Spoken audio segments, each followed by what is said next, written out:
All right, so today's lecture is on generative models. And now I gotta wait 3 seconds for. Do you guys see the cat pictures or not? Nah. Yeah, I'm gonna have to cancel this real quick. Try this. Hey, we see the cat pictures now. Now you guys see that. Yeah. Let's try doing this again.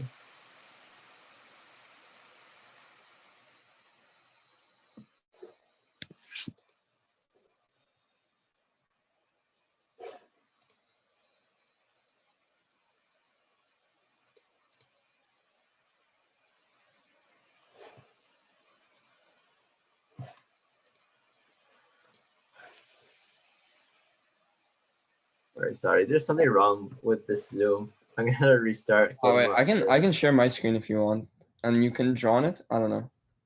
Yeah, sure. Okay.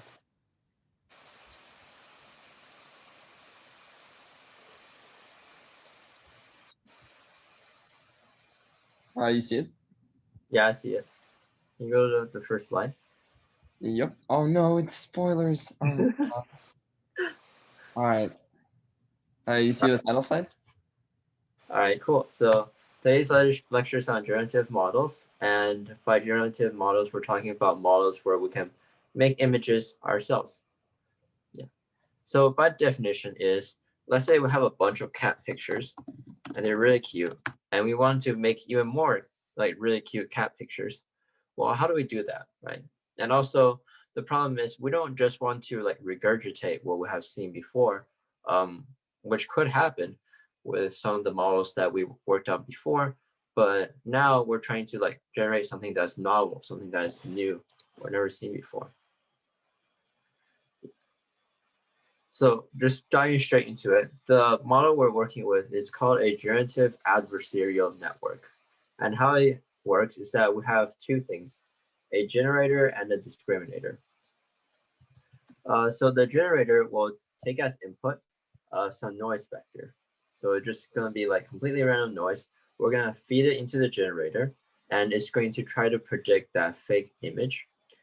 And also, we're going to have a training set, and it's going to try to, we're going to merge it along with the fake images and have a discriminator try to tell us whether it is a fake image that's been generated from the generator or it is a real image from our training set.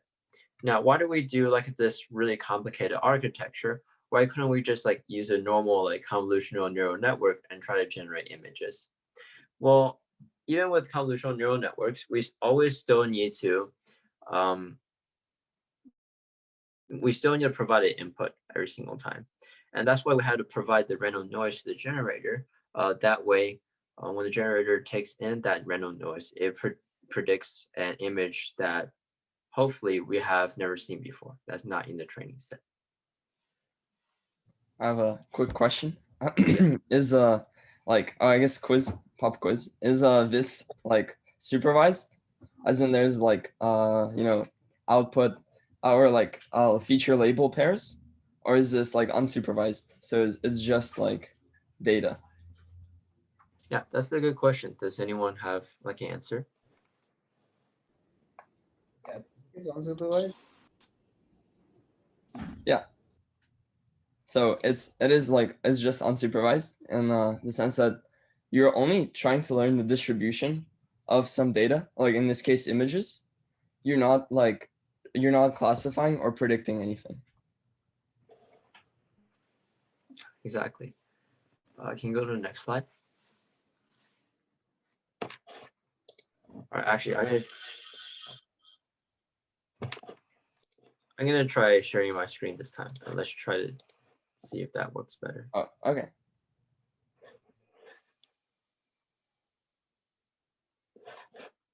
All right, look, that works. All right, so Okay. I gotta stop using Windows.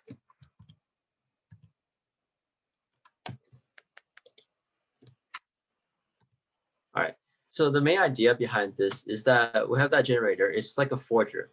For example, a problem we have in the real world is that we have a lot of people making fake money.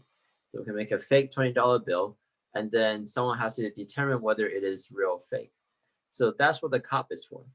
The discriminator is a cop that's trying to figure out whether the money is real or it is fake. Now, as with this architecture, in the beginning, the generator makes really, really bad fake images. Like maybe it would just like slap like a dollar sign onto it and then just call it money. And then the cop might like not understand what money is and just see it as, okay, that's money. But over time, as we slowly train these algorithms, as the cop gets a little bit better at figuring out what a fake image looks like and what a real image looks like, the generator would need to step up this game and thus try to figure out how can I try to fool the cop even more. So perhaps I would actually start adding the embezzlements near the end. Maybe I use higher quality paper, etc., and so on and so forth. Does anyone have any questions so far? So wait, so when we train, we kind of train both of these together and we just make them like compete. Is that what we do? Exactly. That's why the word adversarial is in there. They're working against each other.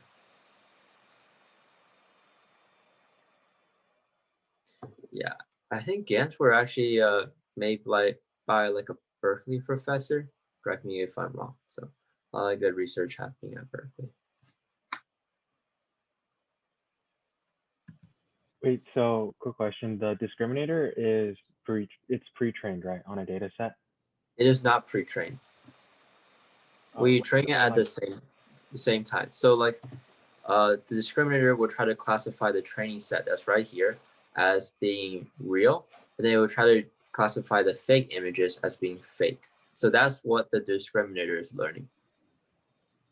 So then like what's the score? Like how does it know it's getting like both of them are getting closer?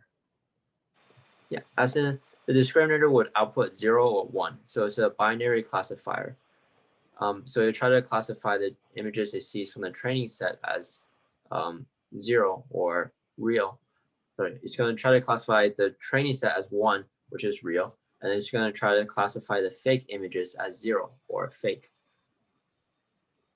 Oh, okay. So it takes in two images at the same time instead of It only takes in one image at once. So for example, it might take an image I of see. a training Okay, set yeah. and That try to makes sense. classify on that. Got it. Cool. Yeah. Any other questions?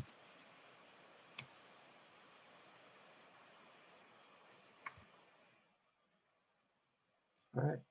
So let's try to formalize this process a little bit.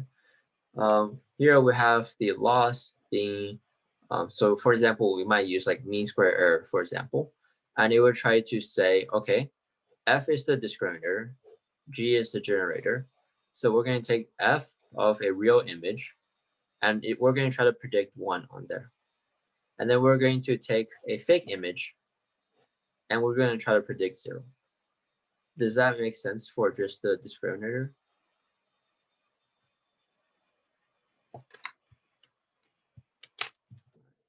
And now we go to the generator, and the generator is going to try to make the discriminator think that the fake image is actually real. So what it's going to do is it's going to do the mean square error between the discriminator output and 1. So it's kind of trying to fool that discriminator into thinking that that fake image is actually a real image. And when I say fake image, I use G, where G is being passed a random noise.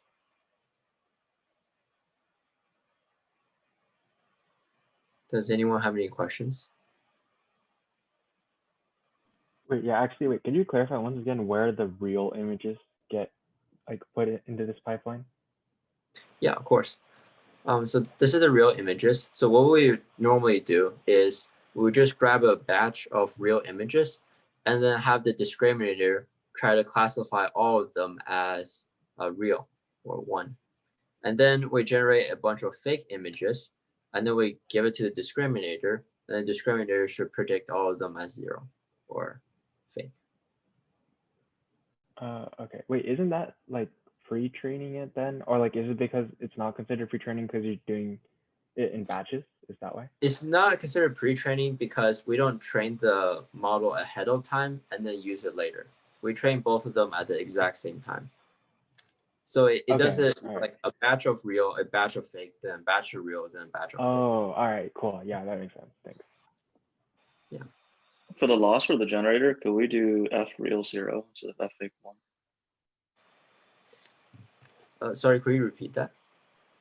Like for the loss for the generator, for the mean squared error, could we do f real 0 instead of f fake 1? All right, so the reason that we would do f fake 1 and not f fake 0 is because the generator wants to make the discriminator think that the fake image is real. So it wants the discriminator to misclassify. Or I was asking more like, could we do f real 0? Like would that be equivalent? F real 0. I don't think that would work out for you, mainly because like this whole process is very like. Let me think Wait, about I it. think That's a like good question. there's nothing in the generator that can change like f real 0, right? Like there's no, you can't adjust anything in the generator to make the discriminator think that the like actual images are like fake, right? So That's if you use f real 0 though, right? yeah, I'm just saying like f real 0 is gonna have no effect because like the prediction of the discriminator on real only depends on the training set and the discriminator. The sort of the generator only makes fakes.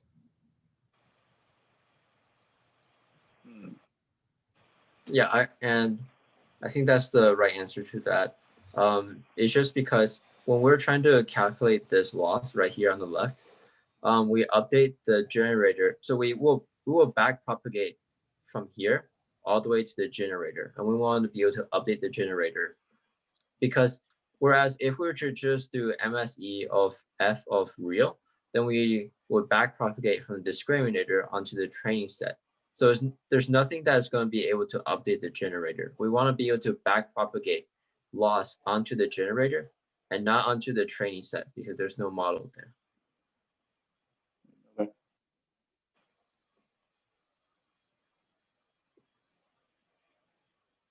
Okay. Does anyone else have any questions? I have one. So could there be a situation where like the discriminator is like, let's say, doing much better than the generator? So does that make sense? Like one evolves faster than the other?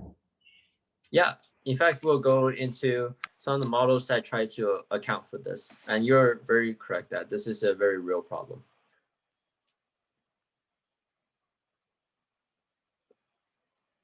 All right, any other questions?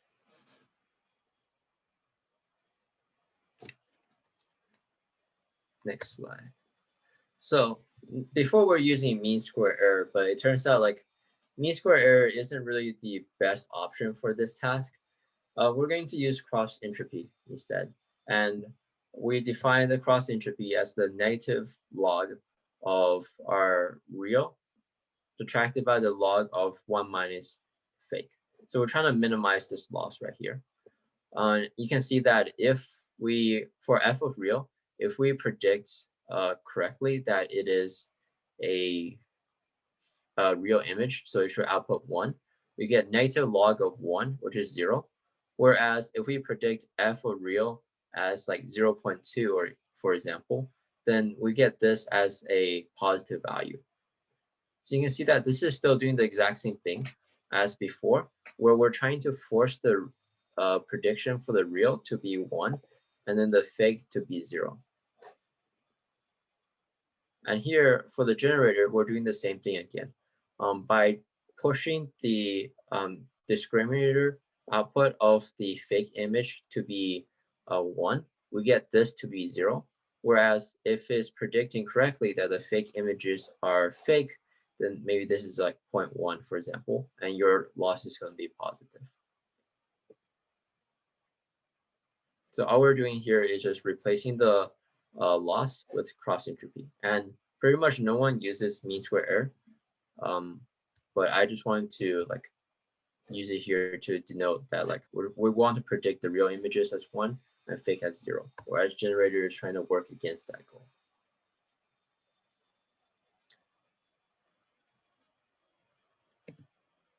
All right, and of course, with some GAN issues itself, we can see that the generator is working directly against the discriminator.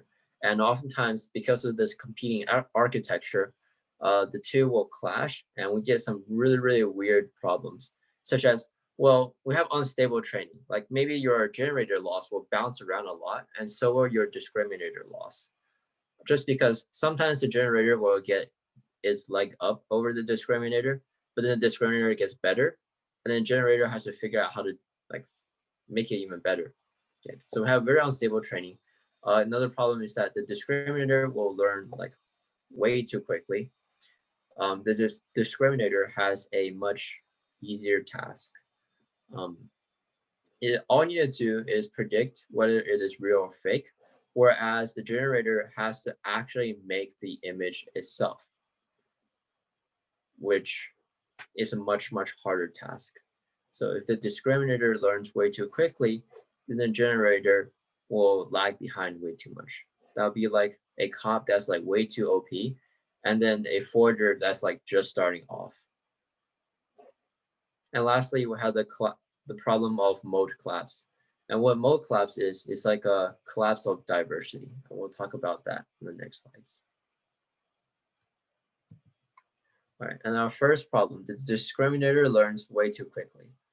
And here, ignore the blue line. And we'll talk about the blue line later when we talk about WGANs. But for now, focus on the blue, the green, and the red line. So let's say the blue is it's a distribution of your real images. So maybe this is like a 4, this is 2, this is 1s, and they're all here. Whereas initially, the generator is really bad at its job. So maybe it will be outputting something that doesn't look like a 1 or a 4. If the discriminator gets really good, then it's going to classify the real images as 1 all the time, and it's going to classify the fake images as 0 all the time.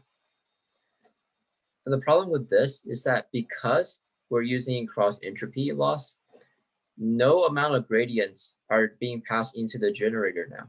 You can see that the loss line is flat right here.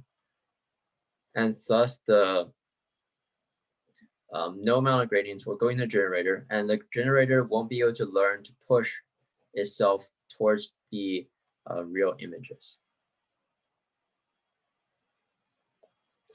Oftentimes, actually, can anyone think of a solution to this problem? It could be like really, really simple. Could we decrease the learning rate of the discriminator? Yeah, exactly. So maybe our learning rate for the generator is like 0.01, and then discriminator is like 0.001, so 10 times slower. All right, does anyone else have any solutions? This is kind of a very, very troll solution, but what if like when the generator learning rate gets too low, you roll back the discriminator to an earlier version of itself?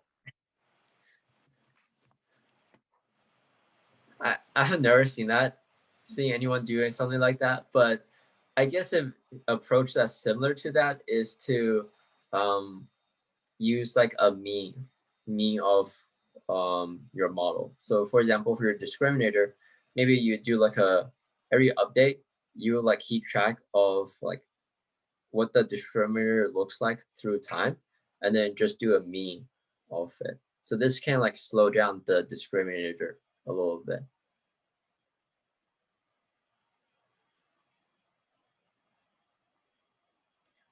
All right, and now we're going to talk about the problem of mode collapse.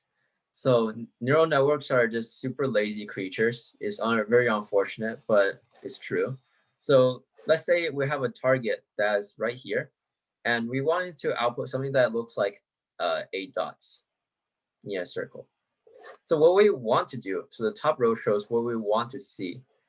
Maybe like it spreads out a little bit more, forms that circle shape, and then finally converges onto these 8 dots.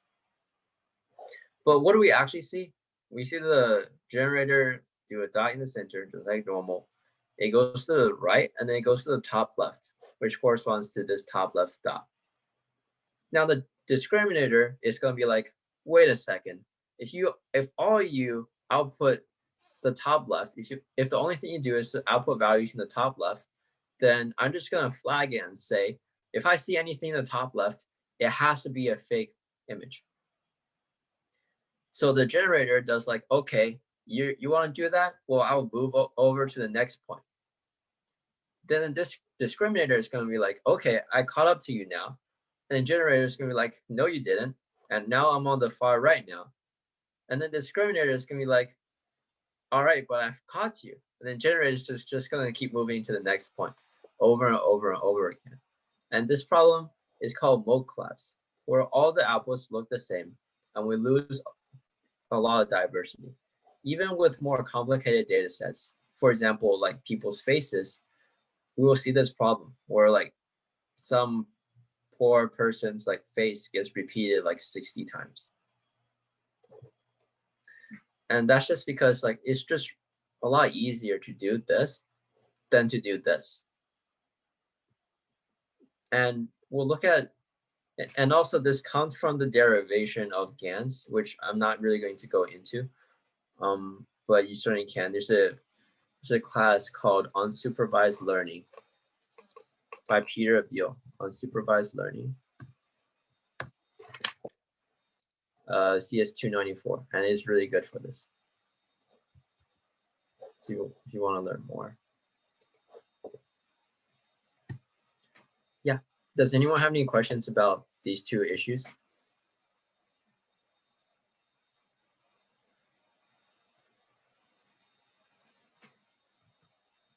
All right, and now we're going to slowly move on to more complicated algorithms. Just check the time real quick.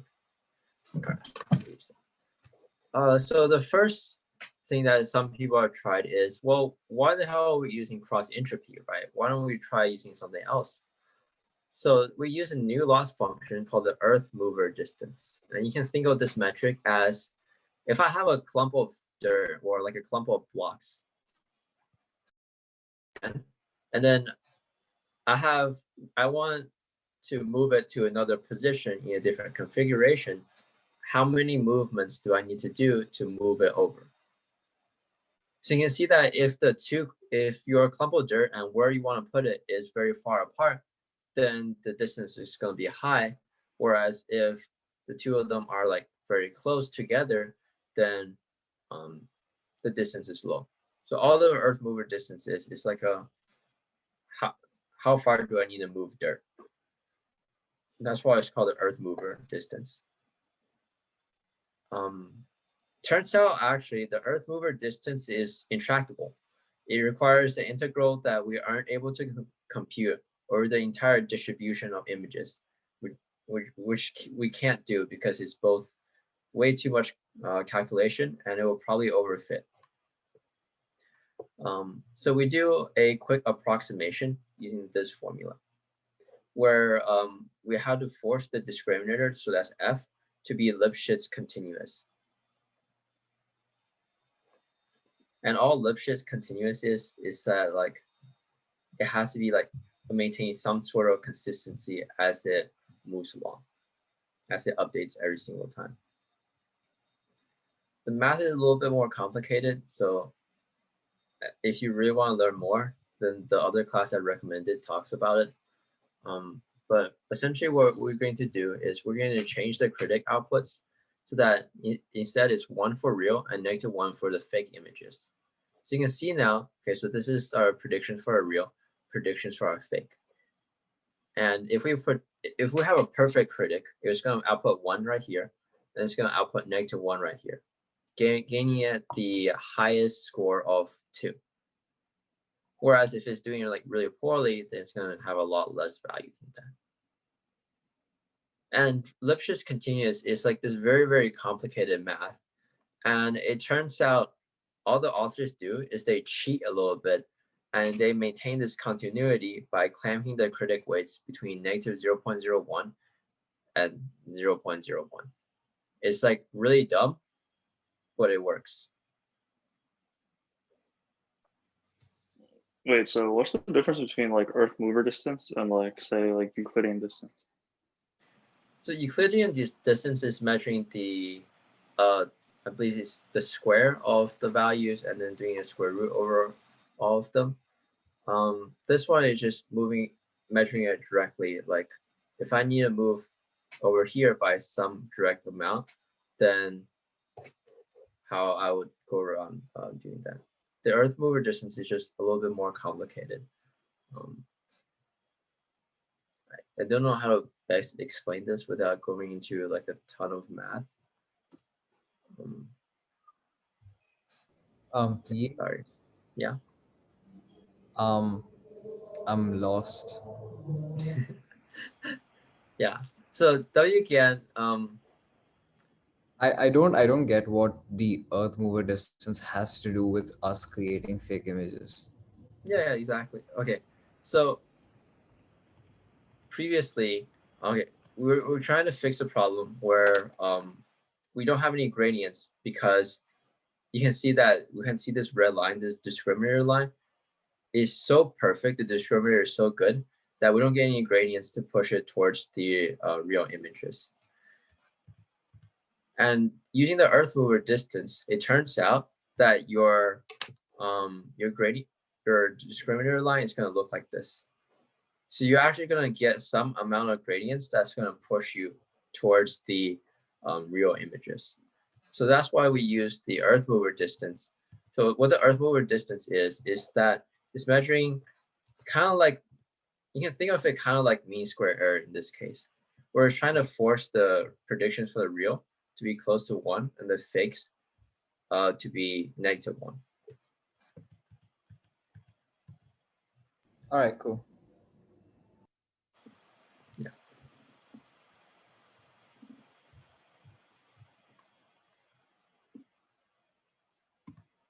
All right. So WGAN. Also, over says replace discriminator with critic. What do they mean by critic? Yeah, exactly. Instead of using discriminator where we're trying to output 1 and 0, we're going to try to make it more like a critic that determines like, oh, this image probably looks good, and whereas instead of, oh, this image looks bad, instead of outputting 1 or 0, we want to output like 1 or -1. We're essentially trying to measure the quality of the image now, instead of just trying to like force it to be either real or fake. So is it kind of like how close it is to looking like a cat, not like is it a cat or not? Yeah, So- I think that's a good way of thinking about it. Yeah. Wait, so is it like anything between 1 and -1, or is it just 1 and -1? The critic is trying to put output 1 for real and then -1 for fake. Well, like, does it include everything between, or is it just those two? Oh, it can include values in between. Yeah. So it can output like Okay. 0.2 or like a -0.2. That clears it up a lot because I thought it was just like 1 or -1, so I didn't see the difference between that one and. Oh yeah, that's my bad. the I should have old. clarified that. Your values can't go in between. That's why it's like a critic now. Instead of discriminators, that's like it's 1 or 0. It's gonna be like some value in between 1 and -1.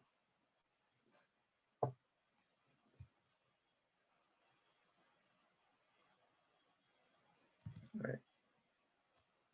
So this solves the problem, like I said before, where now we're getting some amount of gradients, even if it's like doing really, really poorly, we're still getting some amount of gradients that can push it towards the real images. And in fact, it does solve mode collapse just a little bit.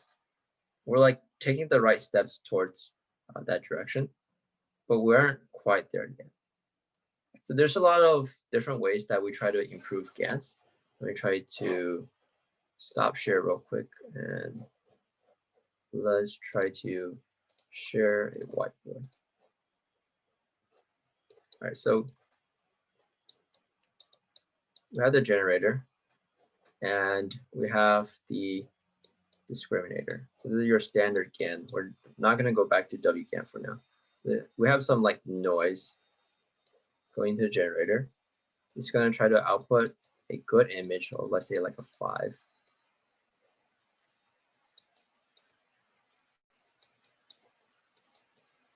let's say this is your real images. This is your fake. And try to output 0 and try to output 1 for real. Now, some of the ways that we can try to improve this structure is called feature matching, where we're trying to match the features for the generator and the discriminator, sort of, so that they sort of learn both of them at the same time.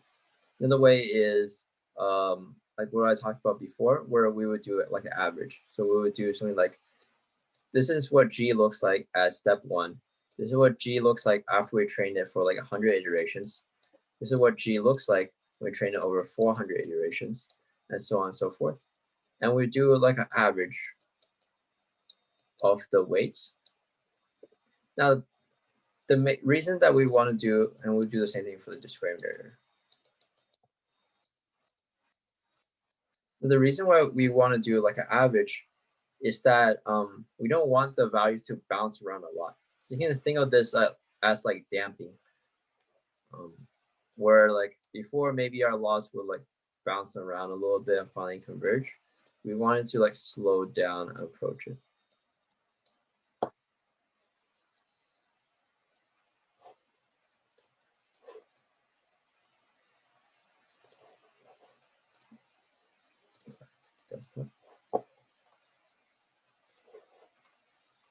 Now, WGAN actually works pretty decently. So we can see these are some of the outputs. It's really pixelated. Since if you try to increase the number of dimensions of the input of the output image, let's say you want to make it like a 2000 by 2000 image, it's still going to suffer a little bit because it's a very difficult problem. But we can sort of see like kind of bedrooms. Like there's like a mirror right there. That's a bed. I wouldn't sleep in that. But like that kind of looks like lava, but and there's a window right there. But we can slowly see that this WGAN is actually like pretty good.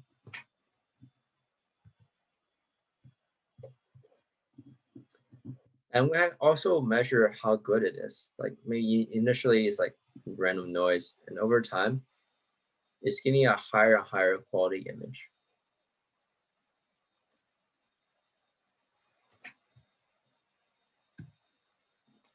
All right. So the problem is we can only output like low dimensional images. If we do way too high, we're going to get an image that doesn't look that good. And also this compounds the problem where our discriminator learns way too quickly. If our output image has to be like really, really large, then you have a lot of details you have to keep track of every single time. And since you have a lot of things you got to keep track of, this makes it really easy for the discriminator to figure out like whether this is fake or real. And this is where GANs come in. So it's called progressive GANs, where we progressively add more and more layers and we increase the dimensionality of the output layer. So for example, we will only start by training a 4x4 generator. So all the generator needs to do is output a 4x4 image, and the discriminator would take that 4x4 image and some real sample that's downscaled to 4x4 and try to determine whether it is real or fake. And once we determine if the two has learned to a sufficient degree, we will slap on maybe an 8x8. We increase the dimension of the output image. We let it train for a while, and then we slap on 16x16.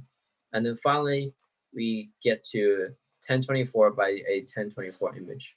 And why would we do something like that instead of just like throw them all together at once? Well, this way we can slowly train layers to understand what kind of image it needs to output. So pretty much each layer, all it needs to do is just upscale the image and make it look realistic by by making it a little bit easier for the generator to learn. Like we're slowly increasing the difficulty instead of making it really, really difficult all at once. It can it can help the generator a lot. Does anyone have any questions?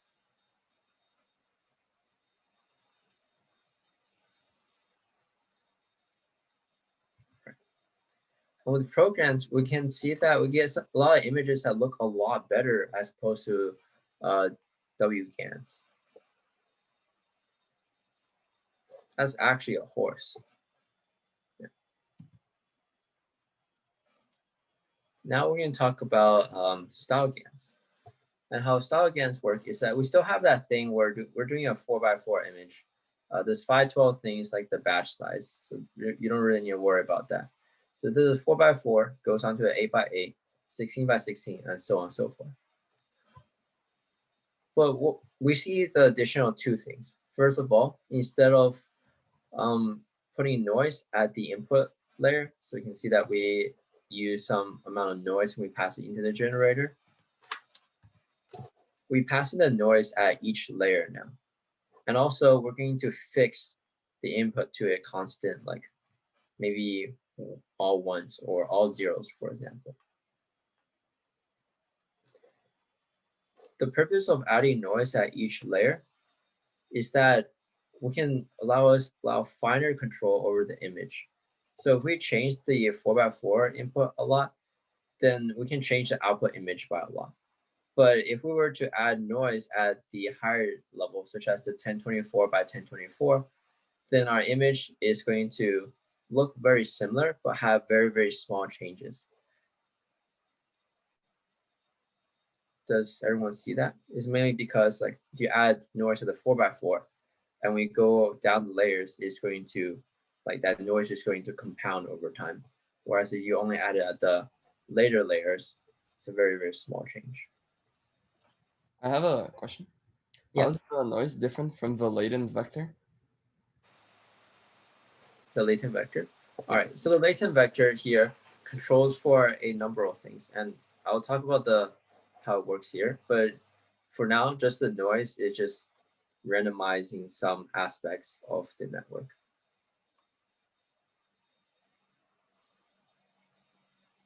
All right, and now we talk about this mapping network, this latent vector.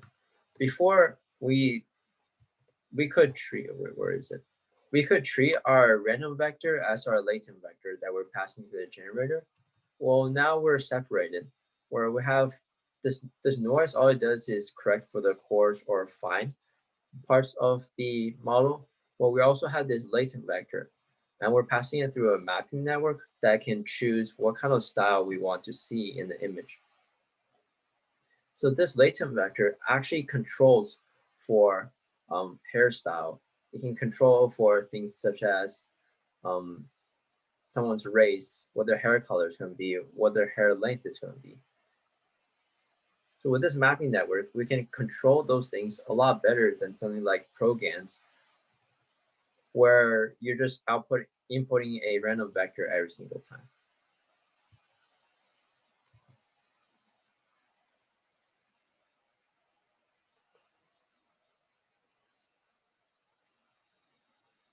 Does anyone have any questions at all?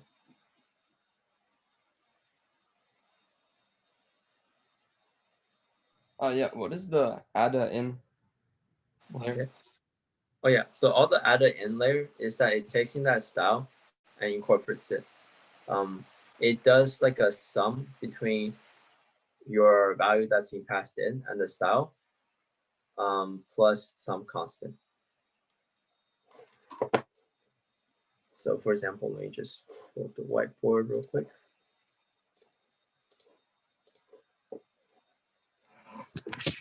Let's clear this. Add in looks something like this, where if x is what's being passed in, it's being multiplied by some mean plus some variance. Where mu and this is your style vector. Okay, yeah.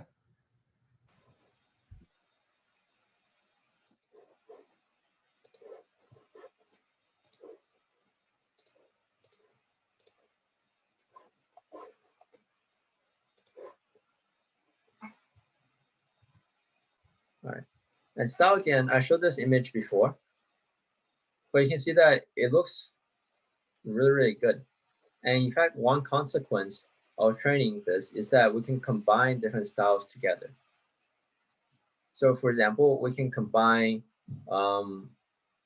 maybe some default person, maybe change their hair color a little bit, and then perhaps have this eye color, I guess, that is doing. We can combine people together.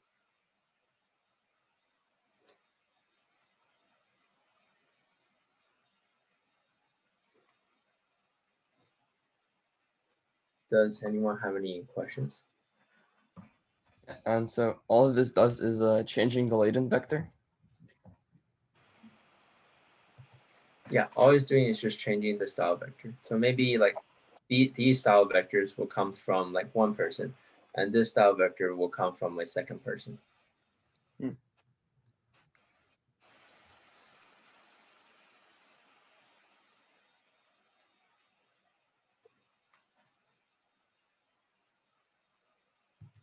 All right, any other questions?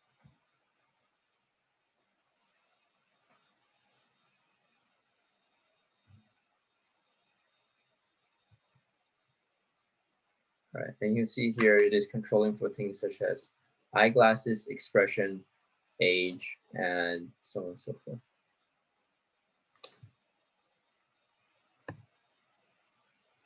And the last photo again that we're going to talk about is something called an infoGAN, where we have even greater control over the image.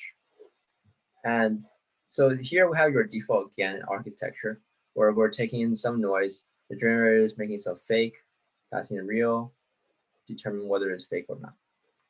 We have the addition of a code and also a Q network. And the purpose of the Q network is that we want to predict what this code is. This code is chosen from like a random uniform distribution, for example. And we want the Q network to be able to determine what it is when we pass into the generator. Now, why would we do something like that? Well, now the generator has to figure out how to incorporate this code so that the Q network can actually determine what it is. So if the generator just ignores the code, then the Q network will perform very, very badly. And that's going to penalize the generator. So the generator might take this code and say, okay, well, you want me to use this, I will. Perhaps one part of the code will determine the rotation of the image. And then maybe the second code will determine the color of the image. So the Q network will be able to learn to incorporate these things.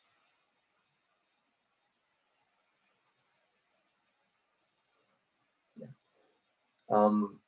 Technically wise, we're trying to maximize the mutual information between our generated image and the code that's being passed in. Mutual information is defined as, if we know the code, for example, can we determine what the image will look like? It's like the amount of information we know from one variable while looking at another variable. This way, the code can control for the fake image a lot more. And some of the results here, we can see that by varying C2, one of the codes, we can control for the rotation of the image.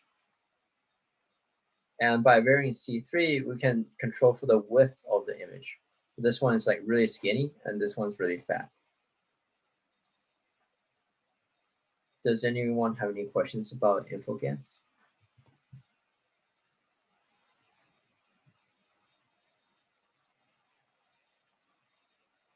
So basically, like this is like the style GAN, I'm assuming, and then just with an added sort of Q network, right?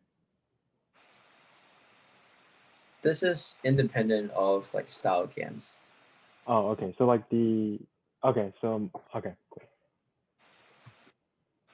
Yeah, you can just have like a normal convolutional network, not throw in all those like style things, and just add in this code at the very end.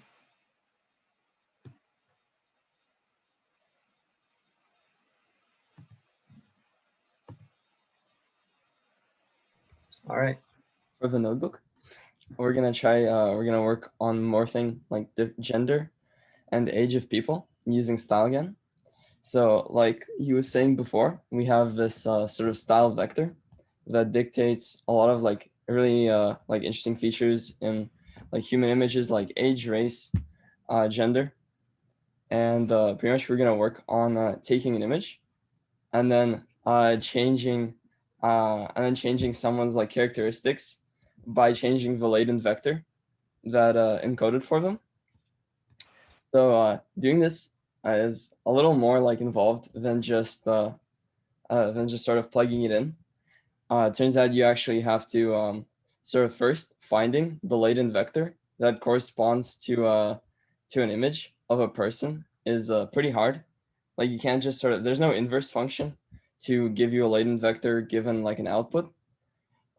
So what you can actually do and like what people do is you train another network to go from an image to the latent vector of a GAN.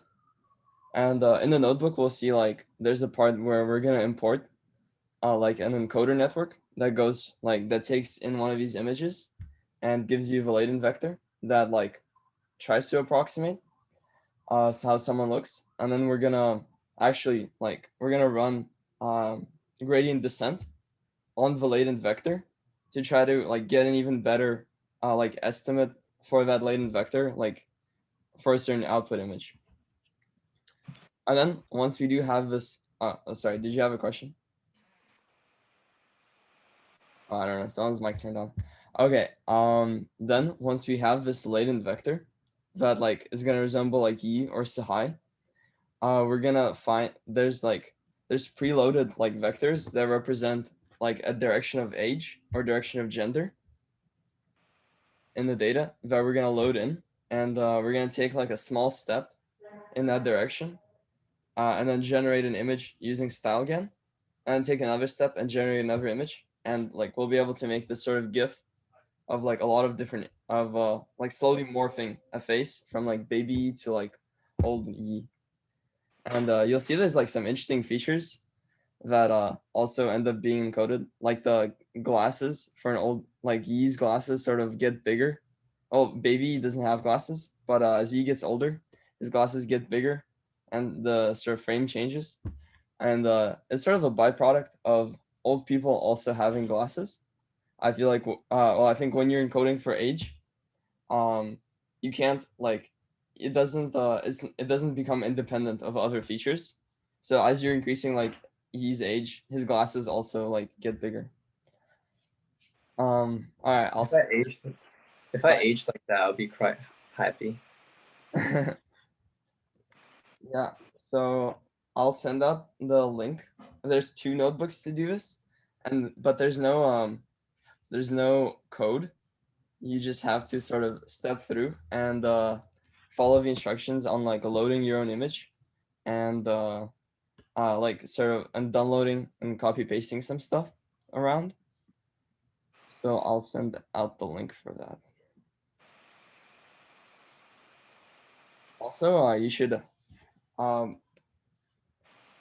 it'll be in the Slack. You should first clone it to your own notebook or to your own drive, and then start working on the notebook.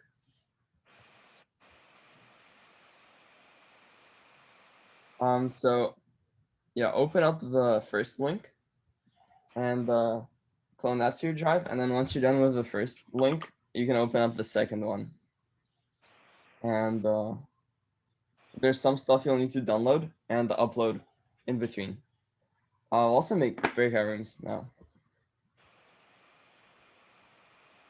We actually have a lot of people, so make a good one.